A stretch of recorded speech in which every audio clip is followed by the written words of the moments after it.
জৈৱিক কৃষি কৰ্মৰ জৰিয়তে স্বাৱলম্বিতাৰ নিদৰ্শন দাঙি ধৰিছে ডিব্ৰুগড় বৰবৰুৱাৰ জামিৰাম মটক গাঁৱৰ এজন ব্যক্তিয়ে।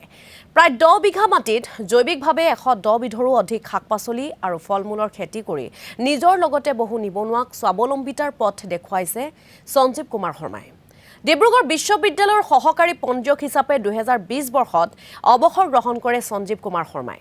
ব্যক্তিগৰাকীৰ জৈৱিকভাৱে উৎপাদিত শাক-পাচলি আৰু ফল-মূলসমূহে ডিব্ৰুগড়ৰ বিভিন্ন বজাৰত সমাদৰ লাভ কৰিবলৈ সক্ষম হৈছে। আচলতে আমাৰ উদ্দেশ্যটো হ'ল নেক্সট জেনেৰেশ্যনক আমি কিবা এটা শিক্ষা দিয়া। গতিকে আমি কিখিনি কৰিব পাৰোঁ নিজৰ জেগাতে নিজৰ গছ-গছনিৰ মাজৰ পৰা আমি কেনেকৈ পুলি উৎপাদন কৰিব পাৰোঁ, কেনেকৈ বজাৰলৈ পঠিয়াই আমি তাৰ পৰা এটা উপকৃত হ'ব পাৰোঁ।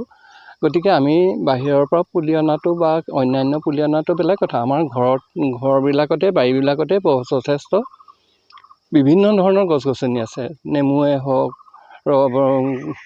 নগা টেঙাই হওক, মিৰিকা টেঙাই হওক আদি কৰি বিভিন্ন ধৰণৰ গছ-গছনি আছে। মই বোলো এই গছ-গছনিখিনি কিবা এটা কৰিব পাৰোঁ নেকি। তাৰ পৰা বোলো প্ৰথমতে সেইটো মনলৈ অহাৰ পিছতেই মই কাজি নেমুৰ পুলি কৰাত লাগিলোঁ।